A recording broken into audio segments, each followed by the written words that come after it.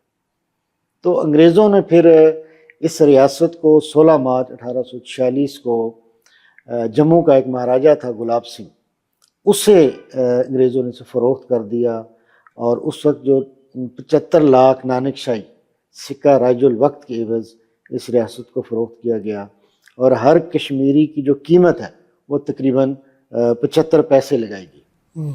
اور اس موقع پہ جب علامہ اقبال نے لیگ آف نیشن سے خطاب کیا جی تو انہوں نے باقاعدہ اس ڈیل کا وہاں پہ ذکر کیا کہ دیکھیں کہ انگریز جو اپنے آپ کو ایک بڑا جمہوری پسند ملک کہتا ہے اور جمہوری پسند قوم کے طور پہ اپنے آپ کو پیش کرتا ہے، تو اس وقت اس کی جمہوریت کہاں گئی تھی کہ جب انہوں نے ایک خطے کو اس کی عوام سمیت بیچ دیا۔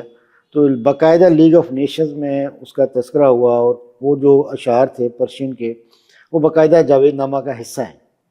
تو اس طرح یعنی کہ جب یہ کشمیر بیچ دیا گیا تو مہاراجہ گلاب سنگھ نے باقاعدہ وہاں پر اس کی داغ بیٹ ڈالی ڈوگرا خاندان کی۔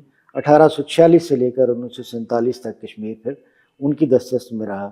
تو اس طرح یعنی کہ ایک طویل اس کی ایک داستان ہے، اس کی ایک طویل ہسٹری ہے، اس کا طویل ایک کلچر ہے، اس کا ادب ہے، لٹریچر ہے، یعنی بھرپور، ہر انداز سے یہ بھرپور ہے۔ جی بہت شکریہ ڈاکٹر صاحب۔ ڈاکٹر عبدالرؤف رفیقی صاحب، یہ جنت نظیر وادی کشمیر، اقبال نے اسے ایران صغیر کہا ہے، اس حوالے سے آپ کیا فرمائیں گے؟ شکریہ۔ بات ایران صغیر کی جو حضرت علامہ نے تشبیہ دی ہے کشمیر کو، دیکھیں دنیا کی قدیم تہذیبوں میں یونان، روما اور اس کے ٹکر کی ایک تہذیب جو تھی وہ فارس کی تہذیب تھی جو موجودہ ایران۔ تو اس تہذیبی تناظر کو دیکھتے ہوئے حضرت علامہ نے کشمیر کے تہذیبی تناظر کو اس خطے میں، جیسے ڈاکٹر صاحب نے فرمایا، جو قدیم تہذیبی روایات ہے، کشمیر ان روایات سے مالا مال ہے، تو اس بنیاد پہ علامہ صاحب نے ان کو ایران سے تشبیہ دی ہے۔ نہ صرف خوبصورتی اور تہذیب کے حوالے سے بلکہ علمی رشد، ارتقاء اور علمی رجال کے حوالے سے، یعنی مانند ایران صغیر، ایران میں جو علمی لحاظ سے سابقہ ہے، کشمیر بعینی ہی اس خطے میں کمپیریٹیولی کشمیر کا لٹریسی ریٹ دیکھے، کشمیر کے زبان، کشمیری علماء کے تصانیف، شعراء کے کارہائے نمایاں، اور وہاں کے متصوفین، وہاں کے روحانین، وہاں کی جو درگاہیں ہیں، وہاں کا جو ایک روایتی سیٹ اپ ہے، جس کی بنیاد پہ حضرت علامہ نے اس کو ایران صغیر کہا تھا۔ تو لیکن جتنی فیاضی فطرت نے حسن اور رعنائی کے لحاظ سے کشمیر کے ساتھ برتا ہے، تو اتنی ہی بے اعتنائی کا ارتکاب جغرافیے سے سرزد ہوا ہے، جو اس وقت کشمیر میں جو حالات بپا ہے، اور گزشتہ کئی ڈیکیڈ سے جو اس وقت کشمیریوں کے ساتھ رویہ روا رکھا گیا ہے۔ میں سمجھتا ہوں ڈاکٹر صاحب نے ایک بڑا اہم نقطہ یہاں ریز کیا کہ اقبال نے اپنے سپیچ لیگ آف نیشن میں جو کشمیریوں کے اور برطانویوں کے ہاتھ، اس کا گلاب سنگھ کے ہاتھ کشمیریوں کی فروخت کا، یہ ایک میں سمجھتا ہوں تاریخ کا ایک بلیک سپاٹ ہے جو کشمیر کے تقدیر میں لکھا گیا۔ یعنی اس کو ریموو کرنا، برطانیہ یا انسانی حقوق کی جتنی بڑی تنظیمیں ہیں، یہ تو میں سمجھتا ہوں ایک کرائم ہے، اس کو کرائم کے زمرے میں لانا چاہیے۔ آپ ایک خطے کو فروخت کر رہے ہیں، ڈگنیٹی، عزت نفس، ایک بقا، احیاء، اس بیلٹ کی جو ایک جیتی جاگتی ہسٹری ہے، آپ سب کو پامال کر رہے ہیں۔ تو یہ کہاں کے انسانی حقوق ہے؟ یہ کہاں کا اعلیٰ جمہوری رویہ ہے؟ یہ تو نہ یہ تو انسانی رویہ تک نہیں ہے اخلاقی، اور یہ تو بات کی معیاریں ہے۔ تو جتنی فیاضی کا ارتکاب فطرت نے کشمیر کے ساتھ رعنائی میں برتا ہے، اتنا ہی بے اعتنائی کا ارتکاب جغرافیہ نے کشمیر کے ساتھ واہ واہ واہ، زبردست زبردست۔ ڈاکٹر سمینہ صاحبہ، جس طرح ڈاکٹر عبدالرؤف رفیقی صاحب اور ڈاکٹر زاہد صاحب نے اس خطے کی جغرافیائی اہمیت کے حوالے سے بات کی ہے، تو کشمیری لوگوں کی تعریف بھی اقبال نے بہت کی ہے، تو اس حوالے سے کچھ ارشاد فرمائے۔ ابھی تو ڈاکٹر صاحب نے جو قوم کے ایک فروخت کرنے کا اقبال کا شعر بہت خوبصورت مجھے لگتا ہے، کشت جو خیاباں فروختن قوم فروختن اچھا ارزاں فروختن۔ تو یہ اشعار اقبال کے جب بھی پڑھے تو بے حیثیت ایک کشمیری تو دل خون کے آنسر ہوتا ہے۔ باقی کشمیر کو ایز اے کشمیری اور یعنی اس کا آپ اہمیت کے حوالے سے جو بات کر رہے ہیں، اگر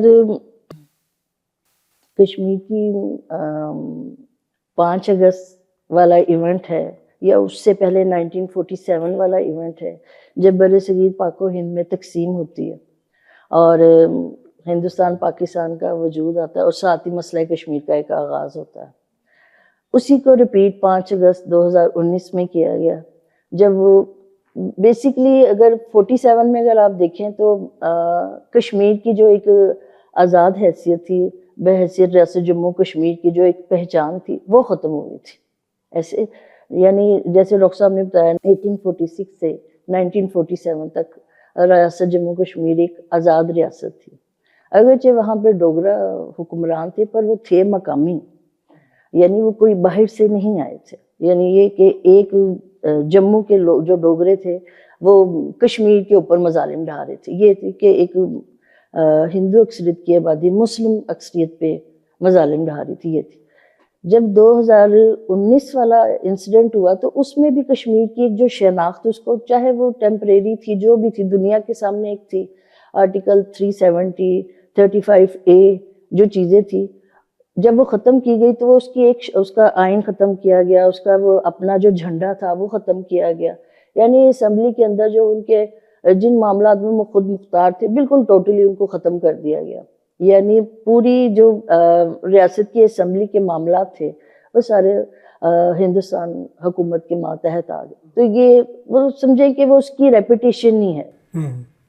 اس کے بعد جو ابھی ڈاکٹر صاحب سے بات بھی ہو رہی تھی، اس میں سب سے اگر آپ اس کو لٹریری کلچرلی چینج جو کہیں اس میں جو اثرات ڈلے، اس سے پہلے 133 سال کشمیر میں جو تھی آفیشیل لینگویج تھی اردو تھی، اس کو ختم کیا گیا 2020 میں، اور جو ہے ہندی زبان جو ہندو دیوناگری رسم الخط ہے اس کا نفاذ کیا گیا ہے۔ اس میں ساتھ انہوں نے ایڈیشن کے طور پہ انہوں نے اس کو کیا ہے کشمیری زبان، ڈوگری زبان اور ہندی، ساتھ اردو اور انگلش زبان، انہوں نے یہ آفیشیل لینگویجز ڈکلیئر کیے ہیں، پر اس میں جو مین ہے وہ ہے ہندی زبان، اور کیونکہ دیوناگری جب رسم الخط چل رہا ہے تو مین پھر آفیشیل لینگویج تو ہندی زبان ہی آ گئی ہے۔ اور اس وقت جو جموں کشمیر کلچرل اکیڈمی ہے جو بہت زیادہ لٹریچر کے حوالے سے ان کا کام ہے، تو اس وقت جو ان کے جو سیکٹری ہیں یہ آئی تھنک روندر کور کچھ اس طرح کر کے ان کا نام ہے، وہ اس معاملات کو سارے دیکھ رہے ہیں۔ اب وہ ان کی کیونکہ تھوڑا سا ہے تو جو معاملات زیادہ تر ہولی آ گئے، یعنی ان انسیڈنٹ کو آپ دیکھیں کلچرلی چینج جب آتا ہے تو پھر اگر ایک قبضہ آیا ہے تو وہ قبضہ جغرافیکلی، سیاسی، لٹرلی اور کلچرلی ہر طرح کا آیا ہے، اور وہ ان چیزوں میں نظر بھی آتا ہے۔ تو جب آپ کشمیر میں اس طرح کے دیکھیں سیاسی تو نظر آ رہا ہے، پر جو علمی اداروں میں ہے، بچوں میں جو اردو کا ہے، اب دیکھیں اردو لینگویج ہے اس میں بچے پڑھ رہے ہیں، اب ایک دم سے رسم الخط دونوں، کیونکہ میرا جو ہے ڈپلومہ ہے ہندی زبان میں نے کیا ہوا ہے، بالکل اردو زبان کا رسم الخط اور دیوناگری کا بالکل بالکل ہے، آسمان اور زمین کا فرق۔ اب آپ یہ خود ہی دیکھیں کہ چیزیں کتنی اثر انداز ہوں گی ہر حوالے سے۔ جی ڈاکٹر صاحب، جس طرح ڈاکٹر سمینہ صاحبہ نے ذکر کیا کہ زبان کی تبدیلی بہت تیزی سے اثر انداز ہو رہی ہے، تو انہوں نے بھارت کے اس رویے کا بھی ذکر کیا کہ جو 370 اور اس طرح انہوں نے 35A کو اس کو منسوخی کی۔ اس پر آپ بتائیں کہ بھارت کو اس چیز کی کیوں ضرورت محسوس ہوئی، یہ آرٹیکل کیا ہے اور اس کے بعد جو حالات پیدا ہو رہے ہیں وہ کیا ہیں؟ پہلے تو میں تھوڑا سا ڈاکٹر صاحب کی بات کو بڑھاتے ہوئے، آپ نے چونکہ بات کی ایران صغیر کے حوالے سے، تو ڈاکٹر صاحب نے بالکل وجہ فرمایا، تہذیب، ثقافت، یہ ساری چیزیں جو ہے نا ایک باہمی یگانت کے ساتھ ہی آگے چلتی ہیں۔ جی تو جب ہم کشمیر کی ثقافت اور کشمیر کی تہذیب کی بات کرتے ہیں نا جی، تو اور ایران صغیر خاص کر کے، تو اس وقت ہمارے ذہن میں جو سب سے پہلا نام آتا ہے نا وہ سید علی ہمدانی، المعروف شاہ ہمدان، کیونکہ کشمیر کے اندر یہ وہ واحد خطہ ہے، یہ واحد ریاست ہے جس کے اندر اسلام جو ہے نا وہ بغیر کسی جبر کے پھیلا ہے، زبردست۔ محبت کے ساتھ، امن کے ساتھ، آشتی کے ساتھ۔ اور پہلے جو مبلغ آئے ترکستان سے وہ عبد الرحمن المعروف بلبل شاہ تھے، اور پھر جب سید علی ہمدانی کشمیر پہنچے اور ان کے ساتھ کچھ 700 کے قریب مبلغین تھے۔ اچھا، وہ ڈاکٹر صاحب خالی مبلغین نہیں تھے، دے ور اسکلڈ ورکرز، یعنی اس میں کوئی شال باف تھا، کوئی پیپر ماشی کا ایکسپرٹ تھا، کوئی وازوان کا ایکسپرٹ تھا، یعنی اس طرح کے جو بھی اس وقت کلچرل وہاں پہ جو امپیکٹس پڑ رہے ہیں وہ سارے کے سارے آ کے انہوں نے وہاں پہ وہ ڈالے ایران کے، یعنی ایرانی ثقافت کو آ کے انہوں نے وہاں پہ ڈھالا، ایرانی زبان وہاں پہ آ گئی، اور وہ اقبال کا جو خطہ تھا نا، جی پھر اقبال کی زبان میں وہ ایران صغیر کے طور پہ سامنے آیا۔ سامنے تو اب میں آتا ہوں آپ کے سوال کی طرف۔ سب سے پہلے ہم بات کرتے ہیں 370 آرٹیکل۔ جی جی بنیادی طور پہ جب یہ دو مملکتیں وجود میں آئیں، پاکستان اور بھارت کا جو آئین ہے وہ 1949 میں بن گیا۔ ہمارے ہاں چونکہ کچھ مسائل پیدا ہو گئے، قائد اعظم محمد علی جناح کی وفات ہو گئی، لیاقت علی خان کی شہادت ہو گئی، لیڈرشپ کے مسائل، باقی کوئی انٹرنل ایشوز، وہ ڈیلینگ ٹیکٹس کرتے کرتے ہمارا آئین جا کے بنا 1956۔ 1949 میں جب بھارتی آئین بنا تو اس وقت ظاہر بات ہے 47 تک، 15 اگست 1947 تک تمام ریاستوں کے الحاق ہو چکے تھے سوائے کشمیر کے۔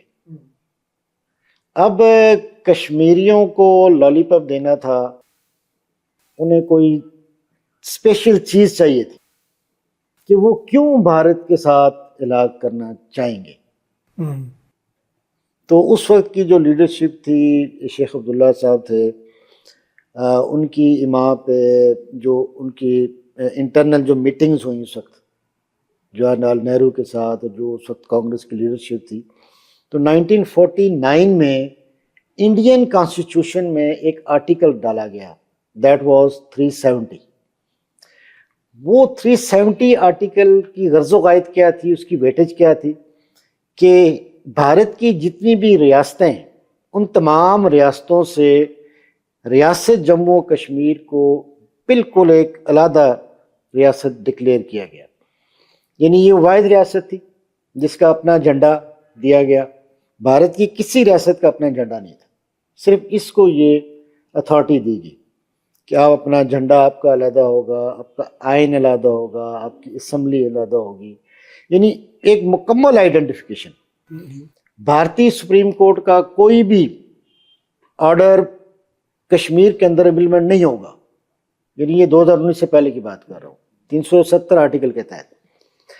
پھر اس کے بعد اگر کوئی بھی مالی ایمرجنسی بھارت لگاتا ہے، پورے بھارت میں لگائے گا، کشمیر میں نہیں لگا سکتا اس آرٹیکل کے تحت۔ یعنی ایک آئیڈینٹیفیکیشن تھی. پھر 1954 میں بھارتی پریزیڈنٹ کی ریکویسٹ پہ 35A کو شامل کیا گیا. وہ بھی ایک لالی پاپ تھا کہ کشمیریوں کو جو حقوق ہیں، جو شہری حقوق ہیں، وہ بھارت کی دیگر ریاستوں سے بالا دیے جائیں. مثال کے طور پہ اگر ہم جابس کی بات کرتے ہیں، کوئی بھی غیر کشمیری کشمیر میں جاب نہیں کر سکتا اگر اس کے پاس وہ پشتنی سرٹیفکیٹ نہیں ہے. پشتنی سرٹیفکیٹ صرف اسی کو ملے گا جو وہاں کا مقامی ہوگا.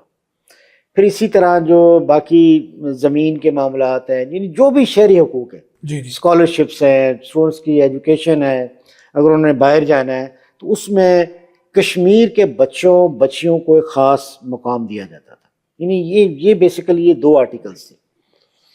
اب ان کا ایبروگیشن ہو گیا چونکہ مودی گورنمنٹ کے یہ ایجنڈے پہ تھا کہ ہم نے جب اپنی گورنمنٹ بنانی ہے تو ہم نے پہلا اٹیک یہی کرنا ہے کہ ہم نے اس ریاست کو عام ریاستوں کے ساتھ کے لیول پہ لے کے آنا ہے. آرٹیکل 370 ایبروگیٹ ہو گیا، 35 ایبروگیٹ ہو گیا. اور اس کے بعد جو سب سے پہلا کام انہوں نے کیا کیا کہ وہ جو شہری حقوق کا جو فارمولہ تھا ڈومیسائل کا، اس کو انہوں نے یکدم ریوائز کیا. اس میں انہوں نے مختلف کنڈیشنز ڈالی. تو یعنی کہ اب باہر کا کوئی بھی آدمی، چاہے وہ وہاں کا فوجی ہے، چاہے وہ انٹیلیجنس کا آدمی ہے، چاہے وہاں کے اسٹوڈنٹس ہیں، کوئی بھی ہے جو نان کشمیریز ہیں، وہاں پہ ڈومیسائل لے سکتے ہیں. اور اس وقت تک کوئی 40 لاکھ پلس لوگ وہاں پہ ڈومیسائل لے چکے ہوئے ہیں. پھر اس کے بعد وہاں پہ انہوں نے جو باقی جو زمینی رد و بدل کی، باقی جو 46 لاکھ آپ نے بتایا کہ 40 لاکھ 40 یعنی 4 ملین لوگ یہاں کی شہریت لے چکے ہیں. ہیں. آیا کشمیریوں کو یہ، وہاں کے کشمیریوں کو یہ حق ہے کہ یہی دیگر انڈیا کے دیگر صوبوں میں ان کو اس صوبے کی شہریت دی جائے؟ دیکھیں نا، اب اس میں انہوں نے یہ جو قانون پاس کیا نا، اس میں انہوں نے جو وہاں کے مقامی کشمیری تھے نا، انہیں بھی کہا کہ آپ نے دوبارہ سے اپنے ڈومیسائل بنانے ہیں. اس کی بھی تجدید نو کرنی ہے. تجدید نو کرنی ہے. جو تجدید نو نہیں کرے گا، آپ کی ہزاروں سالہ ہسٹری جی کچھ اس کی اہمیت نہیں. جو تجدید نو نہیں کرے گا وہ ڈکلیئر نہیں ہوگا کہ وہ وہاں کا باشندہ ہے. ٹھیک ہے نا. دوبارہ ریوائز کیا. اب جو آپ والا کوشچن ہے نا، اس میں یعنی کہ اب جو وہاں کا جو کشمیری ہے، ظاہر بات ہے وہ تو اب کشمیر والا معاملہ ختم ہو گیا ہے نا. اب وہ کسی بھی جگہ پہ جا کے اپنا ڈومیسائل بنا سکتا ہے. جیسے مثال کے طور پہ میں آزاد کشمیر کا ہوں، اگر میں 10 سال میری یہاں کی سروس ریگولر سروس ہے تو میں ایلیجیبل ہوں پنجاب کا ڈومیسائل بنانے کے لیے. تو یہی سیم فارمولہ وہاں بھی امپلیمنٹ ہوگا. پھر اسی طرح جو ڈیموگرافک چینجز آ گئی، لینگویج کے جو خاص کر کے جیسے ڈاکٹر صاحب نے ذکر کیا کہ اردو جو وہاں کی سرکاری زبان تھی، قومی زبان تھی، وہ اس کا ایک خاص پس منظر تھا. وہ پس منظر کیا تھا کہ ظاہر بات ہے وہ میجورٹی وہاں مسلمانوں کی ہے. تو الٹیمیٹلی ایک جو رب کی طرف سے جو نیچرلی جو چیزیں ریلیٹ ہو رہی ہیں ود پاکستان، جی جی ایک وہ اس کا خاص پہلو تھا. اور وہ جو انتہا پسند ہندو جماعتیں ہیں، ان کے ذہن میں یہ مین آبجیکٹو تھا جی کہ ہم نے ہر حال میں اردو کو یہاں سے ختم کرانا ہے، تاکہ یہ جو ان کے دماغ میں جو کیڑا چلتا ہے نا پاکستان کا، اس کو یہاں سے نکالا جائے. وہ انہوں نے دوبارہ سے اس کو اب ہندی پہ وہ لے آئے ہیں. اسی طرح جو وہاں کی کلچر کی ہم بات کریں، اب جو کشمیری جو واضوان ہے، اب ظاہر بات ہے یہ ساری کی ساری چیزیں ہمیں ایران سے ملی ہیں. اب کشمیری جو واضوان ہے اس کی جو تیاری میں شیپ، تازہ شیپ کو کاٹا جاتا ہے، جی جی اور ایون کہ اس کی جو انتڑیاں ہیں یا باقی جو چیزیں ہیں نا، ان کو بھی یوٹیلائز کیا جاتا ہے. یعنی کوئی حصہ اس کا ضائع نہیں کیا جاتا. 75 راؤنڈ روڈ کی بات ہے کہ کسی ہندو نے وہاں پہ ایک اپلیکیشن دی کشمیر کے ہائی کورٹ میں کہ جو واضوان کی جو ڈشز ہیں جو 30 پلس ہوتی ہیں، ان کو صرف 5 تک محدود کیا جائے. ڈاکٹر صاحب اگر آپ اپنے ناظرین کو جسٹ واضوان کی وضاحت کیجئے، واضوان اصطلاح کیا ہے؟ جی میں اسی کی طرف آ رہا ہوں. تھوڑا سا یہ پہلے ذرا بریف کر دوں نا. تو وہ بیسیکلی یہ واضوان ہے، یہ ایک کشمیری ڈش ہے جو ایران کے توسط سے ہمیں ملی ہے. اور یہ ساری کی ساری ڈش بنائی جاتی ہے شیپ کے گوشت سے. اس میں ڈاکٹر صاحب کوئی راؤنڈ اباؤٹ 36 ڈشز ہوتی ہیں، اچھا جس میں گوشتابہ ہے، رستہ ہے، اور باقی اب گوشت ہے، اور باقی یعنی سارے کے سارے پروڈکٹس جو ہے نا وہ ہوتے ہیں گوشت کے. اور سب سے جو خاص پرٹیکولر جو چیز ہے، اس کو جو بنانے والا ہے اس کو کہتے ہیں وازا. اچھا اچھا ٹھیک ہے جی. اور یہ پیش کیسے کی جاتی ہے؟ یہ ایک جو تانبے کی جو ترامی ہے جسے ہم تھالی ٹائپ کہتے ہیں، اس تھالی میں یہ نیچے چاول اور باقی سارے گوشت کے آئٹم اس پر ڈالے جاتے ہیں، اور 4 لوگوں کا ایک وہ بنایا جاتا ہے کٹ، 4 لوگ اس کو کھاتے ہیں. واہ زبردست. اب میں آتا ہوں اپنی اس بات کی طرف کہ وہ جب ہائی کورٹ میں وہ جب اپلیکیشن گئی تو وہ جو جج صاحب تھے وہ کشمیری تھے. جی جی. انہوں نے وہ جو درخواست گزار تھا اس کو کہا یار کہ آپ مجھے یہ بریف کریں کہ جس آدمی نے بھیڑ اپنی کاٹی ہے، اگر وہ 5 حصوں کا گوشت بنائے گا تو باقی وہ گوشت کدھر چھوڑے گا؟ لازمی ہے کہ پوری بھیڑ کے گوشت کو ہم نے وازوان میں استعمال کرنا ہے. ایون کہ اس کی جو انتڑیاں ہیں یا انٹرنل جو چیزیں ہیں ان کو بھی ہم نے میش کر کے اس کا جو قیمہ یا جو چٹنی ہے اس کی بنائی جاتی ہے. تو یہ آپ کیسے یہ کہہ سکتے ہیں؟ اور اس آدمی کی جو درخواست ہے اس کو انہوں نے مسترد کیا. اور پھر جو ڈاکٹر صاحب جی اس میں جو جواہر لال نہرو جو تھا، پلس جو جتنی آپ کی یہ لیڈرشپ کانگریس کی رہی ہے، ان کے لیے اسپیشل وازوان یہاں سے تیار ہو کے دہلی میں جاتے تھے. اب وہ یہ کہ اس سے جو کلچرل ایونٹ ہے یا جو کلچرل ایک ہمارا یہ سائن ہے، اس کو بھی ختم کرنے کی کوشش کی جا رہی ہے. اب اس میں جو وہاں کی جو ہندو انتہا پسند تنظیمیں ہیں وہ کیا کر رہی ہیں؟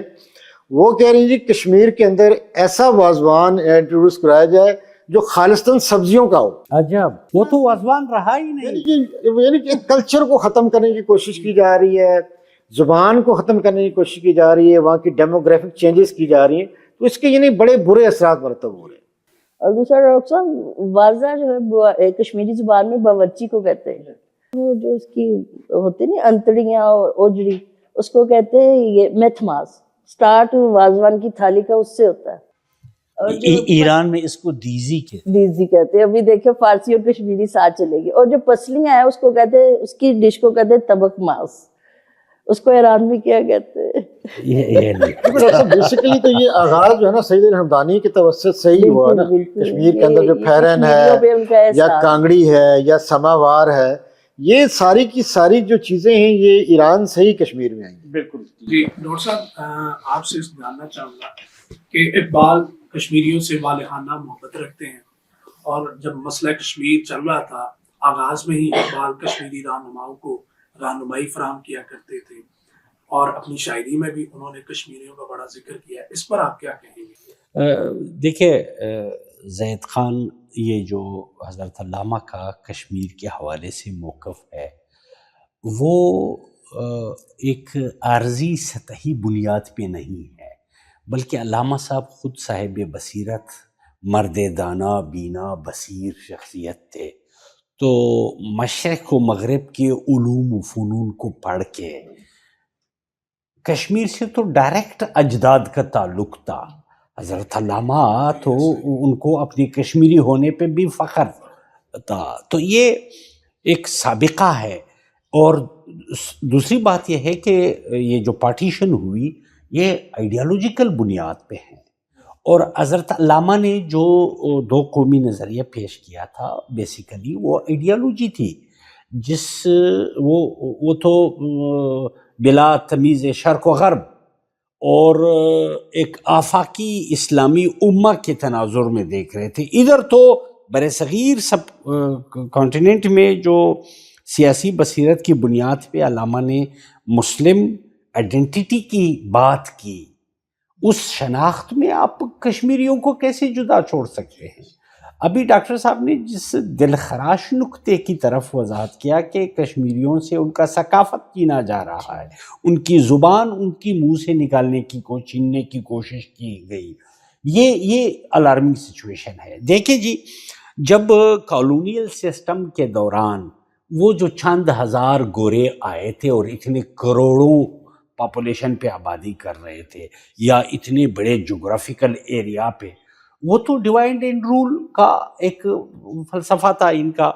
لیکن انہوں نے کیا کیا، یہاں کے لوگوں کی یگانگت کو توڑنے کے لیے یہاں سے فارسی کو رخصت کیا، فارسی کے جانے سے صرف ایک زبان نہیں گئی بلکہ ہماری شناخت گئی، ہمارے اکابر، ہمارے افکار، ہم بے دل کے افکار سے علمی محروم ورثے ہوئے، سے محروم ہم ہوئے، غالب سے محروم ہوئے، ہم نظامی گنجوی سے محروم ہوئے، ہم عطار و خیام و مثنوی سے فارغ محروم ہوئے۔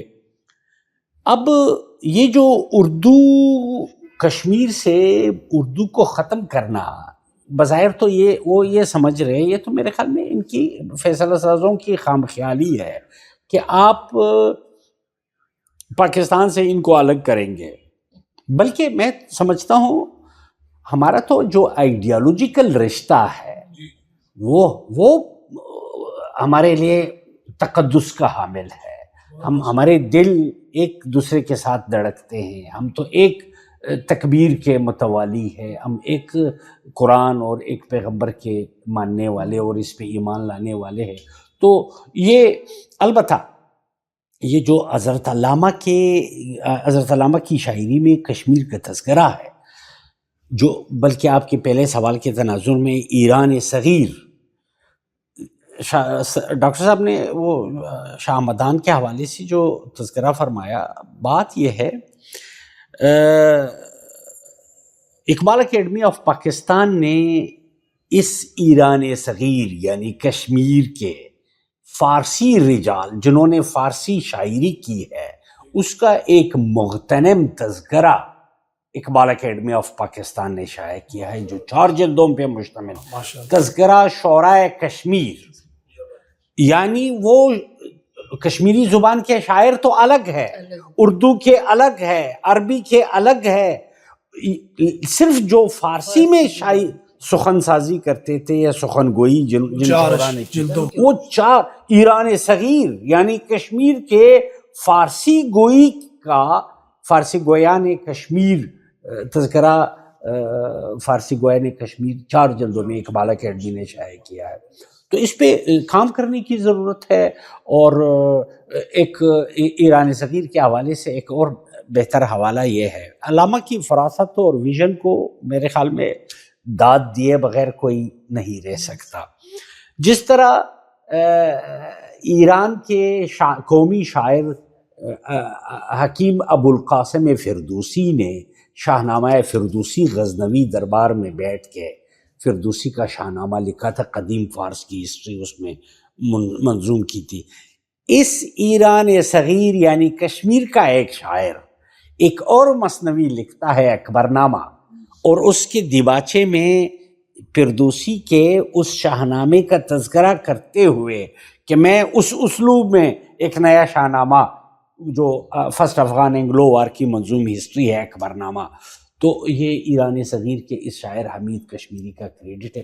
کئی ریزمبلنسز ہیں، بلکہ میں تو ڈاکٹر صاحب سے ایک ریکویسٹ کروں گا کہ حضرت علامہ کی اس تشبیہ پہ کسی بچے سے پی ایچ ڈی کرائے کہ کشمیر ایران صغیر تحقیقی و توضیحی مطالعہ، تو ایک بہترین موضوع ہے جو ایران اور کشمیر کے لٹریری اس پس منظر میں، تہذیبی پس منظر میں، لسانی پس منظر میں، رجال کے حوالے سے، سخن سازی کے حوالے سے مختلف قدر مشترک، تاکہ اقبال کا وہ تشبیہ پروو ہو سکے سندی تحقیق کے ذریعے۔ ڈاکٹر سمینہ صاحبہ، جس طرح آپ نے زبان کی تبدیلی کا ذکر کیا ہے، یہ 370 کی آرٹیکل کی منسوخی کے بعد، تو آپ بتائیے گا کہ ہم دیکھتے ہیں کہ کشمیر کے لوگوں نے اردو زبان ادب پہ بہت کام کیا ہے، حتیٰ کہ اقبالیاتی ادب پہ ان کا بڑا گراں قدر خدمات موجود ہیں، تو اس کے بعد اب تبدیلی کے بعد اب کیا حالات ہیں وہاں؟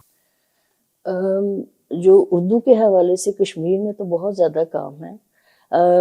تھوڑا سا میں اقبال کے ساتھ اس کو کنیکٹ کرتی ہوں۔ جب اقبال بر صغیر میں اقبال کی شاعری کا ڈنکا بج رہا تھا، اور بر صغیر میں بھی جیسے حالات تھے، تو کشمیر کے لوگوں کے لیے بھی اقبال آئیڈیل تھے، پر جو کشمیر کے جیسے شاعر تھے، ادیب تھے، جو اردو زبان سمجھتے تھے، فارسی زبان سمجھتے تھے، وہ تو اقبال کے آئیڈیاز تک پہنچ رہے تھے، پر جو کشمیر کا عام ان پڑھ جاہل کیونکہ کشمیر میں تو تعلیم تو عام تھی نہیں.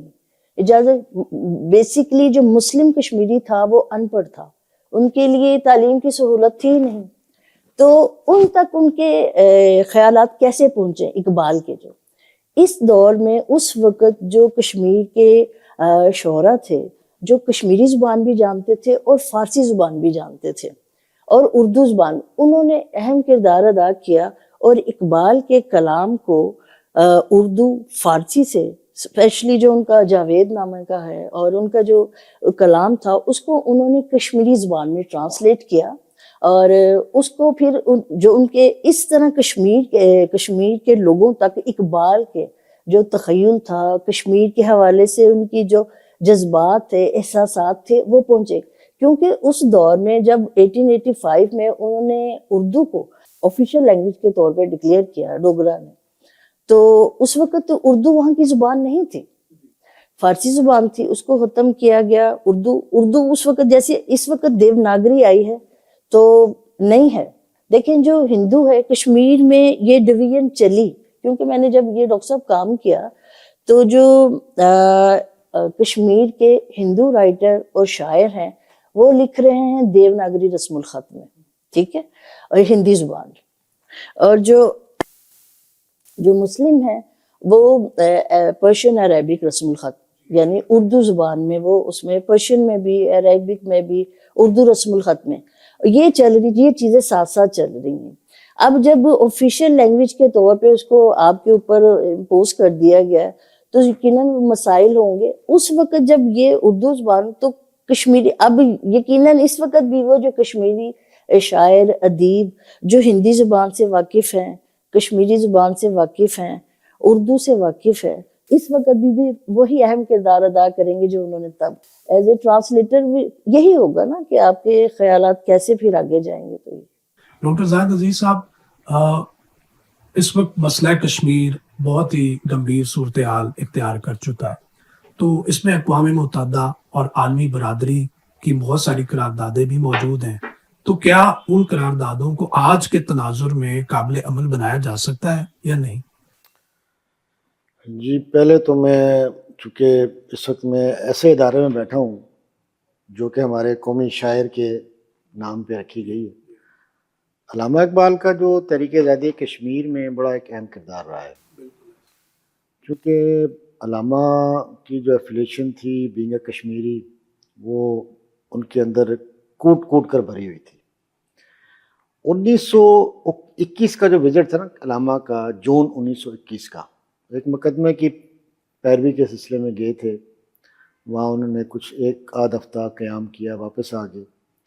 تو جب یہ دوسری مرتبہ گئے اگست 1921 میں, تو پھر انہوں نے وہاں پہ کوئی زیادہ لمبا قیام کیا, اور انہوں نے جو اپنا جو خطہ تھا اس کے جو ایلیمنٹس تھے, جو نیچرل ایلیمنٹس تھے, اس کے ندی نالے ہیں, دریا ہیں, پہاڑ ہیں, اس کے جو چراگاہیں ہیں, سبزہ زار ہیں, ان کو خود دیکھا, باغات کا وزٹ کیا.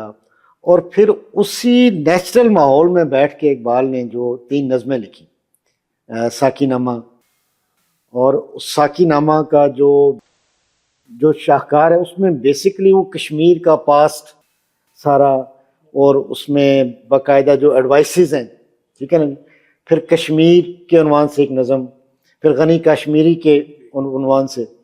تو یعنی کہ یہ وہ 3 نظمیں تھی جو اس وقت انہوں نے کہیں. پھر اسی عرصے میں کشمیر کے اندر ایک وہاں پہ چونکہ ریشم اپنی کاشت ہوتی تھی وہاں پہ, اس سے آگے اس کو استعمال کرتے تھے, باقاعدہ وہاں پہ کارخانہ تھا ریشم خانے کا. تو وہاں پر جو اس ریشم خانے کے اندر جو مسلمان تھے وہ ایز اے لیبر کام کر رہے تھے, اور ان کا جو سپروائزر تھا وہ ہندو تھا.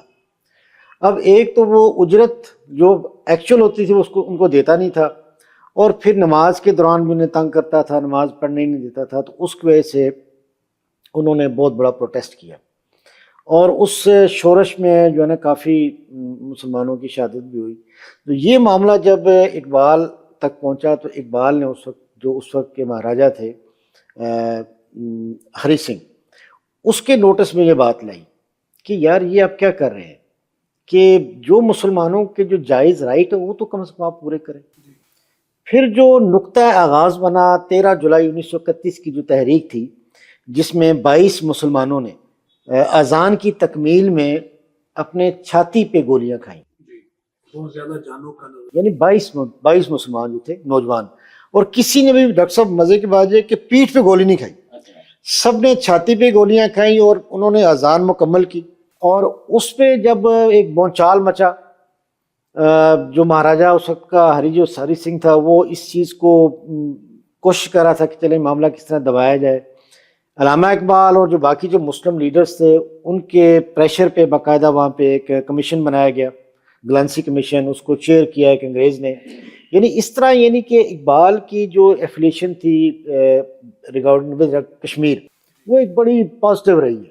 تو اس وقت انہوں نے جو ریاست بھوپال کے جو نواب تھے، ان کو بھی اپروچ کیا جی کہ آپ اس کو ہری سنگھ کو جو ہے نا موٹیویٹ کریں کہ آپ کشمیر کا جو علاقہ ہے وہ پاکستان کے ساتھ کریں. تو اس پہ بھی اس کے بڑے احتجاج تھے، یار یہ بندہ کیا کر رہا ہے. یعنی اقبال نے ہر حوالے سے کشمیریوں کو مکمل سپورٹ کیا ہے. اور جہاں تک ان کی شاعری کے حوالے سے ہم بات کرتے ہیں، ان جو ملا زادہ ذائقہ ملولابی کشمیری کا جو بیاض ہے، وہ جو 17 جو نظمیں، وہ پارٹیکولرلی کشمیریوں کو جگانے کے لیے کہ کشمیریوں بیدار ہو جاؤ اور اپنے مقصد پہ آپ لوگ آ جائیں. اب میں آتا ہوں اپنے دوسرے کوشچن کی طرف جو آپ نے بات کی مسئلہ کشمیر کے حوالے سے. اقوام متحدہ کا جو کردار ہے، سب سے پہلے تو یہ دیکھیں، یہ ایک عام ٹرینڈ چل رہا ہے جی کہ 2019 کا جو انسیڈنٹ ہے جو انڈین گورنمنٹ نے لیا، بعد میں اسے سپریم کورٹ میں چیلنج کیا گیا. سپریم کورٹ نے بھی بھارتی گورنمنٹ کے حق میں فیصلہ دیا جی کہ یہ جو 5 اگست 2019 کا جو اقدام تھا یہ بالکل صحیح ہے اور یہ بالکل درست ہے، یہ بھارتی سپریم کورٹ کا جو ڈیسیژن ہے. اب عام پبلک یہ سمجھ رہی ہے کہ شاید 5 اگست 2019 کے اقدام کے بعد شاید مسئلہ کشمیر ختم ہو گیا ہے، جبکہ مسئلہ کشمیر کے پہ اس کے کسی قسم کو کوئی اثرات مرتب نہیں ہوئے. چونکہ اقوام متحدہ کا جو ذیلی ادارہ ہے سلامتی کونسل، اس کی 18 قراردادیں اس وقت تک کشمیر کے مسئلے پہ آ چکی ہوئی ہیں، اور اس کی جو 1957 کی جو قرارداد نمبر 122 ہے، اس میں یہ بالکل کلیئر لکھا ہوا ہے کہ کشمیر کے علاقے کی کوئی بھی ایک اسمبلی کشمیریوں کے قسمت کا فیصلہ نہیں کر سکتی. جب تک یہ علاقہ یونائٹ نہیں ہوگا تب تک رائے شماری کا کوئی اصول یہاں پہ امپلیمنٹ نہیں ہوگا. تو اس لیے اقوام متحدہ کی جو 18 قراردادیں پلس جو ایک کمیشن بنایا گیا تھا UNCIP، united nations commission for India and Pakistan, اس کی جو 2 قراردادیں ہیں. پہلی جو قرارداد ہے 13 اگست 1948 کی، جس کے تحت جنگ بندی ہوئی 1948 میں، اور دونوں فوجیں پاکستان کی اپنی باؤنڈری پہ اور انڈیا کی اپنی باؤنڈری پہ. اور اس کے بعد جو دوسری قرارداد تھی 5 جنوری 1949 کی، اس پہ دونوں ممالک متفق ہیں، پاکستان بھی بھارت بھی، کہ کشمیریوں کو ہم نے ان کا حق دینا ہے، لیکن کس طرح دینا ہے؟ رائے شماری کے ذریعے دینا ہے. تو اس لیے یہ دونوں ممالک باؤنڈ ہیں، پاکستان بھی بھارت بھی، کہ کشمیریوں کو ان کا جائز حق ہر حال میں ملنا چاہیے. اور اس میں جو پاکستانی گورنمنٹ ہے وہ ہر فورم پہ اس چیز کو ہائی لائٹ کرتی ہے. ہر سال پاکستان کے اندر، پوری دنیا کے اندر 5 جنوری 1949 کی اس قرارداد کے حوالے سے باقاعدہ ایک مہم چلائی جاتی ہے کہ ہم ابھی تک اس اسٹینڈ پہ کھڑے ہیں، لیکن بھارت ابھی تک اس پہ نہیں آ رہا. تو یہ نہیں کہ یہ بائنڈنگ ہے، اور جو کشمیری ہیں وہ بھی اس بات پہ متفق ہے کہ اس کا مسئلہ، صرف اس مسئلے کا جو حل ہے وہ صرف اور صرف اقوام متحدہ کی زیر سرپرستی صرف اور صرف رائے شماری ہے.